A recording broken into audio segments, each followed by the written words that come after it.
কাপড় কিনেছে 500 টাকা দিয়ে, দাম চেয়েছে 2000, ক্রেতা বলেছেন 700 টাকা দিব। এবার দেখবেন দোকানের মালিক একটা মুচকি হাসি দিয়া বলবে, জনাব আপনি আমার দোকানের কাস্টমার, আপনি শুধু আমার দোকানের কাস্টমার নন, আপনি হচ্ছেন আমার দোকানের লক্ষ্মী। আপনি 700 টাকা কেন, আপনি 7 টাকাও বলতে পারেন, কিন্তু জনাব আপনি যেই দামটা বলেছেন এই দাম দিয়ে আমরা কিনতেই পারি না। কথা কয় না, বলে কিনা? বর্তমানে ব্যবসায়ীদের একটা কথা কমন হয়ে গেছে, এইটা আমার কিনা দাম। কি দাম? নামাজি বেনামাজি প্রত্যেকটা শ্রেণীর ব্যবসায়ীদের একটা কথা কমন হয়ে গেছে, এটা আমার কিনা দাম। আবার মোড়ামুড়ি করার পর ওই দামেই বিক্রি করে, তারপরেও লাভ কত? এবার আমি আপনাদের কাছে জানতে চাই, এই যে 200 টাকা তিনি ব্যবসা করেছেন, আগে বলেছেন এইটা আমার কিনা দাম, বিক্রি করার পরও 200 টাকা লাভ, এই লাভটা কি হালাল নাকি হারাম? ব্যবসা কি হারাম ছিল না হালাল ছিল? ব্যবসা ছিল হালাল, করেছে কি হারাম। এই জন্য আল্লাহ পাক বলেছেন, ও দুনিয়ার মানুষ শোনো, খবরদার খবরদার, তোমরা সত্যের সাথে মিথ্যাকে মিলাবে না, আর সত্য গোপন করবে না। আপনি একটা মিথ্যা কথা বলবেন, এই মিথ্যা কথাকে ঢাকার জন্য আপনার অনেকগুলি মিথ্যার আশ্রয় নিতে হয়, হয় কি না? এই পৃথিবীতে 2টা জিনিস আছে। কয়টা জিনিস? যা দেখি প্রত্যেকটা জিনিস তার বিপরীতে আর একটা জিনিস আছে। যেমন সাদার বিপরীত কি? কালো। দিনের বিপরীত কি? রাত। ভালোর বিপরীত মন্দ। নারীর বিপরীত পুরুষ। এবার সকলে বলুন, সত্যের বিপরীত কি? মিথ্যা ভালো না খারাপ? আল্লাহ পাক বলেছেন, মিথ্যা তোমরা গ্রহণ করবে না, সত্যকে তোমরা গ্রহণ করবে, মিথ্যা তোমরা গ্রহণ করবে না। আল্লাহ পাক কথাও বলেছেন, শুধু মিথ্যা গ্রহণই করবে না, বরং সত্যকে মিথ্যার সাথে মিলাবে না। আল্লাহ রাব্বুল আলামিন বলেন, ওয়ালা তালবিসুল হাক্কা বিল বাতিলি ওয়া তাকতুমুল হাক্কা ওয়া আনতুম তা'লামুন। আল্লাহ রাব্বুল আলামিন বলেন, তোমরা হককে বাতিলের সাথে মিলাবে না, সত্যকে মিথ্যার সাথে তোমরা মিলাবে না, আর সত্যকে তোমরা গোপন করবে না। এই আয়াতে কারিমার মধ্যে আল্লাহ পাক 2টি কথা বলেছেন। কয়টা কথা? সকলে বলুন, কয়টা কথা? এই আয়াতে কারিমার মধ্যে আল্লাহ পাক 2টি কথা বলেছেন। 1 নম্বরে বলেছেন তোমরা সত্যকে মিথ্যার সাথে মিলাবে না, 2 নম্বরে বলেছেন খবরদার তোমরা সত্যকে গোপন করবে না। আমরা সত্যকে গোপন করি কিনা? প্রতিনিয়ত আমরা সত্যকে গোপন করছি। কিভাবে করছি? একটা দৃষ্টান্ত দিলে আপনাদের ভালো বুঝে আসবে। ব্যবসা করা হারাম নাকি হালাল? রিজিকের সিংহভাগ বরকত আল্লাহ পাক রেখে দিয়েছেন ব্যবসার মধ্যে। সমস্ত নবীরা ব্যবসা করেছেন, এমন কোন নবী দুনিয়াতে আসেন নাই যেই নবী দুনিয়াতে আসার পর ব্যবসা করেন নাই। আমাদের নবীজিও ব্যবসা করেছেন নাকি করেন নাই? শুধু তাই নয়, নবীজি বলেছেন, নবীজি ব্যবসায়ীদের সম্পর্কে বলেছেন, কিয়ামতের দিন একজন সৎ ব্যবসায়ী নবীদের সাথে জান্নাতে যাবে। আল্লাহর নবী বলেছেন, আত্তাজিরু সুদুকুল আমিন মা'আন নাবিয়্যিনা ওয়াস-সিদ্দীকিনা ওয়াশ-শুহাদা'i ওয়াস-সালিহিন। আল্লাহর নবী বলেছেন, একজন সত্যবাদী ব্যবসায়ী কিয়ামতের দিন নবীদের সাথে, সত্যবাদীদের সাথে, শহীদদের সাথে, নেককারদের সাথে একই জান্নাতে প্রবেশ করবে। সুবহানাল্লাহি ওয়া বিহামদিহি। কত বড় কথা! একজন সত্যবাদী ব্যবসায়ী, যার ব্যবসার মধ্যে কোনো ধোঁকাবাজি নাই, মিথ্যা নাই, সততার সঙ্গে ব্যবসা করেন। নবীজি বলেছেন আত্তাজিরু সুদুকুল আমিন মান নাবিয়্যিন ওয়াস সিদ্দিকিন ওয়াস শুহাদাই ওয়াস সালিহিন। নবীদের সাথে, সত্যবাদীদের সাথে, শহীদদের সাথে, নেককারদের সাথে আল্লাহর জান্নাতে প্রবেশ করবে। কিন্তু দুঃখজনক হলেও সত্য, বর্তমানের বাস্তবতা হচ্ছে ব্যবসার মধ্যে সততা নাই। হ্যাঁ, এখনো কিছু আল্লাহর বান্দা আছেন আল্লাহর জমিনে যারা সততার সঙ্গে ব্যবসা করছেন, কিন্তু অধিকাংশ ব্যবসার মধ্যে সততা নাই। কাপড় কিনেছে 500 টাকা দিয়ে, দাম চেয়েছে 2000, ক্রেতা বলেছেন 700 টাকা দিব। এবার দেখবেন দোকানের মালিক একটা মুচকি হাসি দিয়া বলবে, জনাব আপনি আমার দোকানের কাস্টমার, আপনি শুধু আমার দোকানের কাস্টমার নন, আপনি হচ্ছেন আমার দোকানের লক্ষ্মী। আপনি 700 টাকা কেন, আপনি 60 টাকাও বলতে পারেন, কিন্তু জনাব আপনি যেই দামটা বলেছেন এই দাম দিয়ে আমরা কিনতেই পারি না। কথা কয় না, বলে কিনা? বর্তমানে ব্যবসায়ীদের একটা কথা কমন হয়ে গেছে, এইটা আমার কিনা দাম। কি দাম? নামাজি বেনামাজি প্রত্যেকটা শ্রেণীর ব্যবসায়ীদের একটা কথা কমন হয়ে গেছে, এটা আমার কিনা দাম। আবার মোড়ামুড়ি করার পর ওই দামেই বিক্রি করে, তারপরও লাভ কত? এবার আমি আপনাদের কাছে জানতে চাই, এই যে 200 টাকা তিনি ব্যবসা করেছেন, আগে বলেছেন এইটা আমার কিনা দাম, বিক্রি করার পরও 200 টাকা লাভ, এই লাভটা কি হালাল নাকি হারাম? ব্যবসা কি হারাম ছিল না হালাল ছিল? ব্যবসা ছিল হালাল, করেছে কি হারাম। এই জন্য আল্লাহ পাক বলেছেন, ও দুনিয়ার মানুষ শোনো, খবরদার খবরদার, তোমরা সত্যের সাথে মিথ্যাকে মিলাবে না, আর সত্য গোপন করবে না। এখন সত্য কি জিনিস? সত্য কাকে বলে? সত্যের সংজ্ঞা কি? সত্য বলা হয় আমার মন মস্তিষ্কে, আমার চিন্তা চেতনায়, আমার বিশ্বাসে, আমার কাজকর্মে যা ঘটেছে তাই বর্ণনা করার নাম হচ্ছে সত্য। সকলে বলুন তো সত্য কাকে বলে? আমার চিন্তা চেতনায়, বলুন আমার চিন্তা চেতনায়, আমার মন মস্তিষ্কে, আমার বিশ্বাসে, আমার কাজকর্মে যা ঘটেছে তা বর্ণনা করার নামই কি? আর বর্ণনা না করার নাম হচ্ছে মিথ্যা। বর্ণনা না করার নাম মিথ্যা। এবার বলেন আমরা সত্যকে গোপন করি কিনা?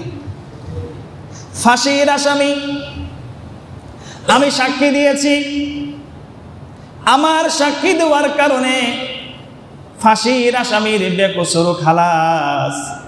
আর যে ব্যক্তি কোনো অপরাধ করে নাই, ঘটনার সাথে বিন্দু মাত্র জড়িত না, কিচ্ছু জানে না, আমি সাক্ষী দিয়েছি, আমার সাক্ষীর কারণে ফাঁসির আসামি হয়ে গেছে, এমন ঘটনা বাংলাদেশে ঘটেছে নাকি ঘটে না?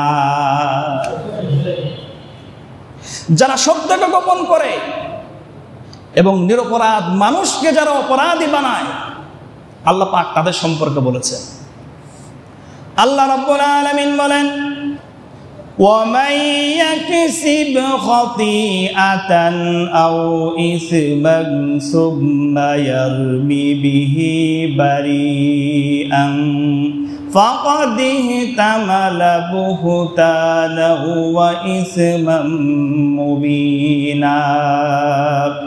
আল্লাহ রাব্বুল আলামিন বলেন, যারা সত্যকে গোপন করে আর নিরপরাধ মানুষকে যারা অপরাধী বানায়, আল্লাহ পাক বলছেন আকাশের উপরে জমিনের নিচে তার চাইতে বড় অপরাধী আর কেউ নাই। এই অপরাধ তো সে মানুষকে দেয় নাই, বরং সে অপরাধে নিজেকে যুক্ত করেছে। একজন অপরাধের সাথে জড়িত না, আপনি তাকে অপরাধী বানালেন, বুহতানুন আযীম, আপনি তাকে অপবাদ দিলেন। আপনি যদি এই অপরাধ নাও করে থাকেন, যে করে নাই তার অপরাধ দেওয়ার কারণে কিয়ামতের দিন আল্লাহ রাব্বুল আলামিন এই অপরাধে আপনাকে অভিযুক্ত করবেন। কঠিন কাজ। জানে তার মক্কেল চুরি করেছে,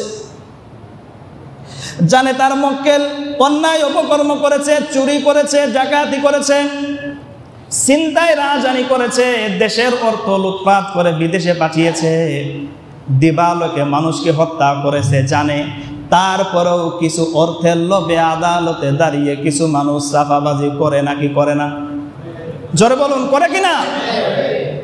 সব জানে, তারপরেও দুনিয়ার কিছু স্বার্থে আদালতে দাঁড়িয়ে বলে, মাননীয় আদালত, আমার মক্কেল কিছু করে নাই। অথচ সারা বাংলাদেশের মানুষ নয়, সারা পৃথিবীর মানুষ দেখছে। কারণ শিক্ষা তো কম করে নাই। দেশে ডিগ্রি আছে, দেশের পড়ালেখা সে বাইরে গিয়ে ডিগ্রি অর্জন করছে, বিশাল বড় ডিগ্রি নিয়ে মাথায় করে প্লেনে চলে আসছে। এখন যদি আদালতে দাঁড়িয়ে চাঁদাবাজি করে একটা মিথ্যা যদি সত্য বানাতে না পারে, তো কি শিক্ষা অর্জন করছে? এই পেশা বাদ দেন। মাজলুমের পক্ষে যদি দাঁড়াতে পারেন, এই পেশা আপনার জন্য বৈধ, এবং এই পেশা কিয়ামতের দিন আপনাকে জান্নাতের কারণ হবে। আর জানার পরেও যদি দুনিয়ার কিছু স্বার্থে জালেমকে বাঁচানোর জন্য যদি ফন্দি ফিকির করেন, আল্লাহর দোয়া জবান আর মেধা যদি ব্যবহার করেন, আল্লাহর কসম জান্নাতে যাবে তো দূরের কথা, জান্নাতের গ্রামও পাবে না এই লোকগুলি। কাজেই সত্যকে গোপন করা যাবে না। আমার চিন্তা চেতনায়, আমার বিশ্বাসে যা আছে, যা ঘটেছে তাই বলতে হবে, গোপন করা যাবে না। আর এটি হচ্ছে একজন মুমিনের কাজ। এটা একজন মুমিনের কি কাজ? যারা সত্যকে গোপন করে, যারা মিথ্যা কথা বলে, আল্লাহ পাক বলেছেন তাদের উপরে আমি আল্লাহ লানত বর্ষণ করি। আল্লাহ রাব্বুল আলামিন বলেন, আন্না লা'নাতাল্লাহি আলাইহা ইন কানা মিনাল কাযিবিন। আল্লাহ রাব্বুল আলামিন বলেন, যারা সত্যকে গোপন করে, সত্যকে যারা মিথ্যার সাথে মিলায়া দেয়, যারা মিথ্যা কথা বলে, আল্লাহ পাক বলেছেন অবশ্যই আমি আল্লাহ রাব্বুল আলামিন তাদের উপরে লানত বর্ষণ করি। যে ব্যক্তি নামাজ পড়ে নাই, তার উপরে আল্লাহ পাক লানত বর্ষণ করেন, এমন কোন কথা আল্লাহ পাক বলেন নাই। বলেছেন কোথাও? কোন আলেম আজ পর্যন্ত বলে নাই। যে ব্যক্তি নামাজ পড়ে নাই, আল্লাহ পাক বলেছেন তার উপরে আল্লাহ লানত। আল্লাহ পাক বলে নাই কথা। একজন ব্যক্তি জোহরের নামাজ আদায় করে নাই, আসরের নামাজ আদায় করে নাই, তার ক্ষেত্রে আল্লাহ পাক এই কথা বলেন নাই তার উপরে আমি আল্লাহ লানত। একজন ব্যক্তি রোজা রাখে নাই, হজ করে নাই, যাকাত দেয় নাই, এই কাজগুলি করে নাই, আল্লাহ পাক তাদের ক্ষেত্রেও বলেন নাই যে তার উপরে আমি আল্লাহ লানত। কিন্তু মিথ্যার ক্ষেত্রে আল্লাহ পাক বলেছেন, যে ব্যক্তি মিথ্যা কথা বলবে, সত্যকে গোপন করবে, আল্লাহ পাক বলেছেন অবশ্যই আমি আল্লাহ রাব্বুল আলামিন তাদের উপরে লানত বর্ষণ করি। আল্লাহ পাক অন্য জায়গায় বলেছেন, فمن أظلم ممن كذب على الله وكذب بالصدق إذ جاء أليس في جهنم مثوى للكافرين। আল্লাহ রাব্বুল আলামিন বলেন, ওই ব্যক্তির চাইতে বড় জালেম আর কে হতে পারে? যেই ব্যক্তি সত্যকে মিথ্যার সাথে মেলায়া দেয়, যেই ব্যক্তি সত্য আসার পরেও মিথ্যা জ্ঞান করে। ব্যবসা ছিল হালাল, কিন্তু করেছে কি? এই যে কিনা কত দিয়া, কত তার খরচ, তার কি জানা নাই? কথা বলে না। আমি এই পণ্যটা কত দিয়ে ক্রয় করেছি, আমার আনতে লিভার খরচ দিয়া কত পড়েছে, আমার কি জানা নাই? তার হলো 500 টাকার মাল 2000 টাকা দাম চাইলাম। এরপরে কাস্টমার বলেছে 700, এরপরেও যে শোনা এটা আমার কেনা দাম জনাব, আপনি যা বলেছেন এই দাম দিয়ে আমি কিনতেও পারি নাই, এই যে কত দিয়া কিনেছি, খরচ কত পড়েছে, যিনি দোকানের মালিক তিনি কি জানেন না? আল্লাহ পাক তাদের সম্পর্কে বলেছেন, ফামান আযলামু মিম্মান কাযাবা আলাল্লাহি ওয়া কাযাবা বিস-সিদকি ইয জাআহু আলাইসা ফি জাহান্নামা মাসওয়াল লিল কাফিরিন। আল্লাহ পাক বলেছেন, যে ব্যক্তি সত্য জানার পর মিথ্যা জ্ঞান করে, এর চাইতে বড় জালেম আর কে হতে পারে? যারা মিথ্যা কথা বলে, কোন মানুষ যখন মিথ্যা কথা বলে তখন এই মিথ্যার দুর্গন্ধে ফেরেশতারা 1 মাইল দূরে চলে যায়। কয় মাইল? বুখারী শরীফে এসেছে, হাদিসটি বর্ণনা করেছেন হযরত আব্দুল্লাহ ইবনে উমর রাদিয়াল্লাহু তাআলা আনহু। আল্লাহর নবী বলেছেন, যখন কোনো মানুষ মিথ্যা কথা বলে তখন এই মিথ্যার দুর্গন্ধে ফেরেশতারা 1 মাইল দূরে চলে যায়। কয় মাইল? অথচ আল্লাহর নবী ধূমপান করে মসজিদে আসতে নিষেধ করেছেন, কাঁচা পেঁয়াজ রসুন খেয়ে নবীজি মসজিদে আসতে নিষেধ করেছেন, কারণ এর দুর্গন্ধে ফেরেশতাদের কষ্ট হয়, ফেরেশতারা দূরে চলে যায়, এমন কোনো কথা বলেন নাই। কিন্তু মিথ্যাবাদীদের ক্ষেত্রে আল্লাহ পাক বলেছেন, যখন কোনো ব্যক্তি মিথ্যা কথা বলে, আল্লাহর নবী বলেছেন এই মিথ্যার দুর্গন্ধে ফেরেশতারা 1 মাইল দূরে চলে যায়। কয় মাইল দূরে যায়? একজন ব্যক্তি ধূমপান করেছে, রাসূল বলেছেন ধূমপান করে মসজিদে আসবে না। কাঁচা পেঁয়াজ রসুন খেয়েছে, মুখ পরিষ্কার করা ব্যতীত মসজিদে আসবে না। কারণ কি? ফেরেশতাদের কষ্ট হয়। ফেরেশতাদের কি হয়? কষ্ট হয়। কিন্তু ফেরেশতারা দূরে চলে যায় তার থেকে, এমন কোনো কথা নবীজি বলেছেন? কিন্তু নবীজি বলেছেন, যে ব্যক্তি মিথ্যা কথা বলে, যেই ব্যক্তি জেনে শুনে মিথ্যা কথা বলে, সত্যকে গোপন করে মিথ্যা সাক্ষী দেয়, আল্লাহ পাকের হাবিব বলেছেন এই ব্যক্তি কথা বলার সাথে সাথেই তার দুর্গন্ধে ফেরেশতারা 1 মাইল দূরে চলে যায়। আরেকটি হাদিস আসছে, এই হাদিসটিও বুখারী শরীফে এসেছে, বর্ণনা করেছেন আম্মা জান হযরত আয়েশা সিদ্দিকা রাদিয়াল্লাহু তাআলা আনহা। আম্মা জান হযরত আয়েশা বর্ণনা করেছেন, আল্লাহর নবী যেই আচরণে সবচাইতে বেশি রাগান্বিত হতেন সেটি হচ্ছে মিথ্যা কথা। যখন কোনো ব্যক্তি মিথ্যা কথা বলতো, নবীজি ততক্ষণ পর্যন্ত সন্তুষ্ট হতেন না, যতক্ষণ পর্যন্ত লোকটি তওবা না করত। আম্মা জান বলেন, ততক্ষণ পর্যন্ত আল্লাহর নবী তার সঙ্গে ভালো করে কথাও বলতেন না।